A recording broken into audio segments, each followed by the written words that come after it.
ನಮಸ್ಕಾರ ಆಹಾರ ಪ್ರಿಯರೇ, ನಾನು ನಿಮ್ಮ ಉಮಾ. ಆನ್ಲೈನ್ ಅಡಿಗೆಗೆ ಸ್ವಾಗತ. ಇವತ್ತು ನಾನು ರಾಮದೇವರಿಗೆ ಶ್ರೇಷ್ಠವಾಗಿರುವಂಥ ರಾಮದೇವರ ಪ್ರಸಾದವನ್ನು ಯಾವ ಥರ ಮಾಡ್ಕೊಳ್ಳೋದು ಅಂತ ಹೇಳಿ ತೋರಿಸ್ಕೊಡ್ತಾ ಇದ್ದೀನಿ. ಇದಕ್ಕೆ ಹೆಸರೇ ರಾಮದೇವರ ಪ್ರಸಾದ ಅಂತಾರೆ. ಇನ್ನು ಕೆಲವರು ಗೋಧಿ ಹುರಿಹಿಟ್ಟು ಅಂತಾರೆ, ಇನ್ನು ಕೆಲವರು ಹುರಿದ ಗೋಧಿ ಹಿಟ್ಟು ಅಂತಲೂ ಅಂತಾರೆ. ಇದನ್ನು ಯಾವ ಥರ ಮಾಡ್ಕೊಳ್ಳೋದು ಅಂತ ಹೇಳಿ ಇವತ್ತು ನಾನು ತೋರಿಸ್ಕೊಡ್ತಾ ಇದ್ದೀನಿ. ಈ ರಾಮನವಮಿಗೆ ನೀವು ಕೂಡ ಮಾಡಿಬಿಟ್ಟು ದೇವರಿಗೆ ನೈವೇದ್ಯ ಮಾಡ್ಬೋದು. ಸೊ ಇದನ್ನು ಯಾವ ಥರ ಮಾಡ್ಕೊಳ್ಳೋದು ಅಂತ ಹೇಳಿ ನೋಡೋಕ್ಕಿಂತ ಮುಂಚೆ ನಮ್ಮ ಚಾನಲ್ನ ಹೊಸದಾಗಿ ನೋಡ್ತಾ ಇದ್ದರೆ ದಯವಿಟ್ಟು ಸಬ್ಸ್ಕ್ರೈಬ್ ಮಾಡ್ಕೊಳ್ಳಿ. ಹಾಗೆ ಪಕ್ಕದಲ್ಲೇ ಕಾಣುವಂಥ ಬೆಲೈಕನ್ನ ಕ್ಲಿಕ್ ಮಾಡಿದ್ರೆ ನನ್ನ ಮುಂದಿನ ವಿಡಿಯೋ ನೋಟಿಫಿಕೇಷನ್ ನಿಮಗೆ ಬರುತ್ತೆ. ಈ ಒಂದು ವಿಡಿಯೋ ಇಷ್ಟ ಆಯಿತು ಅಂತಂದರೆ ಪ್ಲೀಸ್ ಲೈಕ್ ಮಾಡಿ. ಹಾಗೆ ನಿಮ್ಮ ಫ್ರೆಂಡ್ಸ್ ರಿಲೇಟಿವ್ಸ್ಗೂ ಈ ಒಂದು ವಿಡಿಯೋನ ಶೇರ್ ಮಾಡಿ. ಇದು ಪ್ರಯತ್ನಪಟ್ಟು ಯಾವ ಥರ ಬಂತು ಅನ್ನೋದನ್ನು ಕಮೆಂಟ್ಸಲ್ಲಿ ತಪ್ಪದೇ ತಿಳಿಸಿ. ಸೊ ಈ ಒಂದು ವಿಡಿಯೋನ ಸ್ಟಾರ್ಟ್ ಮಾಡೋಣ. ಮೊದಲಿಗೆ ಒಂದು ಬಾಣಲಿನ ಸ್ಟವ್ ಮೇಲೆ ಇಟ್ಕೊಳ್ಳಿ. ಅದಕ್ಕೆ ನಾನೀಗ 2 ಚಮಚದಷ್ಟು ತುಪ್ಪನ ಹಾಕ್ಕೊಳ್ತಾ ಇದ್ದೀನಿ. ತುಪ್ಪ ಚೆನ್ನಾಗಿ ಕಾದ ನಂತರ ಇದಕ್ಕೆ ನಾನು 1 ಕಪ್ಪಷ್ಟು ಗೋಧಿ ಹಿಟ್ಟನ್ನು ಹಾಕ್ಕೊಳ್ತಾ ಇದ್ದೀನಿ. ನೋಡಿ, ನಾನು ಯಾವ ಕಪ್ಪಲ್ಲಿ ತೊಗೊಂಡಿದ್ದೀನಿ ಅದೇ ಕಪ್ಪಲ್ಲಿ ತೊಗೊಂಡ್ರೆ ನಿಮಗೆ 2 ಚಮಚದಷ್ಟು ತುಪ್ಪ ಸಾಕಾಗುತ್ತೆ. ನೀವು ಸ್ವಲ್ಪ ಜಾಸ್ತಿ ಮಾಡ್ತಾಯಿದ್ರೆ ಇನ್ನು ಸ್ವಲ್ಪ ಜಾಸ್ತಿ ಹಾಕ್ಕೊಳ್ಳಿ. ಗೋಧಿ ಹಿಟ್ಟನ್ನು ಹಾಕೊಂಡ್ಮೇಲೆ ಇದನ್ನು ಚೆನ್ನಾಗಿ ಹುರ್ಕೊಳ್ಬೇಕಾಗತ್ತೆ. 8 ರಿಂದ 10 ನಿಮಿಷದವರೆಗೂ ಇದು ಸಮಯ ತಗೊಳ್ಳುತ್ತೆ. ಚೆನ್ನಾಗಿ ಇದು ಒಂದು ಬ್ರೌನ್ ಕಲರ್ ಬರೋವರೆಗೂ ನಾವು ಹುರ್ಕೊಳ್ಬೇಕಾಗತ್ತೆ.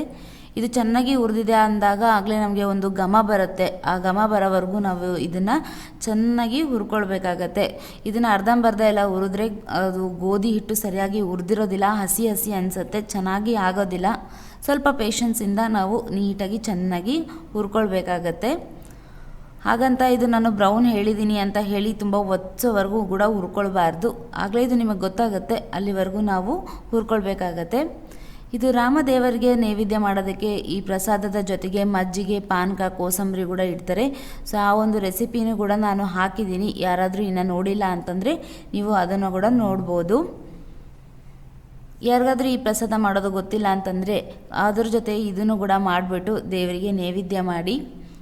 ಇದು ರಾಮದೇವರಿಗೆ ತುಂಬ ಶ್ರೇಷ್ಠವಾಗಿರುವಂಥ ಪ್ರಸಾದ. ಸೊ ನೋಡಿ, ಇವಾಗ ಕಲರ್ ಚೇಂಜ್ ಆಗ್ತಾ ಇದೆ. ಇದು ಗಂಟು ಕಟ್ಟಿದಂಗೆ ಆಗುತ್ತೆ, ಆದರೆ ಗಂಟೇನೂ ಕಟ್ಟಿರೋದಿಲ್ಲ. ನೀವು ಚಮಚದಿಂದ ಎಲ್ಲ ಅದನ್ನು ಗಂಟನ್ನ ಒಡ್ಕೊಂಡು ಹಾಗೆ ಮಿಕ್ಸ್ ಮಾಡ್ಕೊತಾ ಇದ್ದರೆ ಚೆನ್ನಾಗಿ ಹುರಿಯುತ್ತೆ.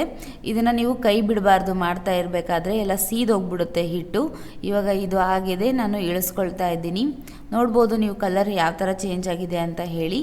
ಇವಾಗ ಇದನ್ನು ಕಂಪ್ಲೀಟಾಗಿ ಆರೋದಕ್ಕೆ ಬಿಡಬೇಕು. ಒಂದು 15 ನಿಮಿಷ ಬಿಟ್ಬಿಟ್ರೆ ಚೆನ್ನಾಗಿ ಆರುತ್ತೆ. ಇದು ಸ್ವಲ್ಪ ಕೂಡ ಬಿಸಿ ಇರಬಾರ್ದು.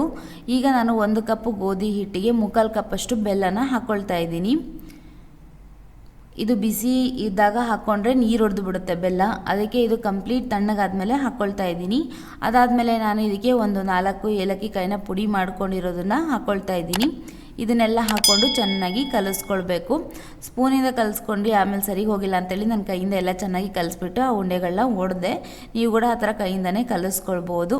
ನಿಮಗೆ ಸಿಹಿ ಸ್ವಲ್ಪ ಜಾಸ್ತಿ ಇಷ್ಟ ಆಗುತ್ತೆ ಅಂತಂದರೆ ನೀವು 1 ಕಪ್ಪು ಗೋಧಿ ಹಿಟ್ಟಿಗೆ 1 ಕಪ್ಪುವರೆಗೂ ಬೆಲ್ಲನ ಸೇರಿಸ್ಕೊಳ್ಬೋದು. ಸೊ ನೋಡಿದ್ರಲ್ಲ, ಇಷ್ಟು ಮಾಡಿ ಕಲಿಸ್ಕೊಂಡ್ರೆ ರಾಮದೇವರ ಪ್ರಸಾದ ರೆಡಿ ಆಗುತ್ತೆ. ನಿಮಗೆ ಸ್ವೀಟ್ ತಿನ್ನಬೇಕು ಅಂತ ಯಾವಾಗಾದ್ರು ಕ್ರೇವಿಂಗ್ಸ್ ಅನಿಸ್ದಾಗ ಕೂಡ ನೀವು ಈ ಥರ ಒಂದು ಸಿಂಪಲಾಗಿ ಮಾಡಿಕೊಂಡು ತಿನ್ಬೋದು. ತುಂಬಾ ಚೆನ್ನಾಗಿರುತ್ತೆ. ಇದು ಕೂಡ ಪ್ರಸಾದ ಥರನೂ ಆಗುತ್ತೆ, ಸ್ವೀಟ್ ತಿಂದಂಗೂ ಅನಿಸುತ್ತೆ. ಸೊ ನೋಡಿದ್ರಲ್ಲ ಆಹಾರ ಪ್ರಿಯರೇ, ರಾಮದೇವರ ಪ್ರಸಾದವನ್ನು ಎಷ್ಟು ಸುಲಭವಾಗಿ ಮಾಡ್ಕೊಳ್ಬೋದು ಅಂತ ಹೇಳಿ. ಈ ರಾಮನವಮಿಗೆ ನೀವು ಮಾಡಿ ದೇವರಿಗೆ ನೈವೇದ್ಯ ಮಾಡ್ತೀರಾ ಅಂತ ನಾನು ಅಂದ್ಕೊಳ್ತೀನಿ. ಆಹಾರ ಪ್ರಿಯರೇ, ಇವತ್ತಿನ ಈ ರಾಮದೇವರ ಪ್ರಸಾದ ನಿಮಗೆ ಇಷ್ಟ ಆಗಿದ್ದರೆ ಪ್ಲೀಸ್ ಲೈಕ್ ಮಾಡಿ. ಹಾಗೆ ನಮ್ಮ ಚಾನಲ್ನ ಹೊಸದಾಗಿ ನೋಡ್ತಾ ಇದ್ದರೆ ದಯವಿಟ್ಟು ಸಬ್ಸ್ಕ್ರೈಬ್ ಮಾಡ್ಕೊಳ್ಳಿ. ಪಕ್ಕದಲ್ಲೇ ಕಾಣುವಂಥ ಬೆಲೈಕನ್ನ ತಪ್ಪದೇ ಕ್ಲಿಕ್ ಮಾಡಿ. ಮತ್ತೆ ಇನ್ನೊಂದು ರುಚಿಕರವಾದ ಅಡುಗೆ ಜೊತೆ ನಿಮಗೆ ಸಿಗ್ತೀನಿ. ಅಲ್ಲಿವರೆಗೂ ಧನ್ಯವಾದಗಳು. I wish you all happy cooking.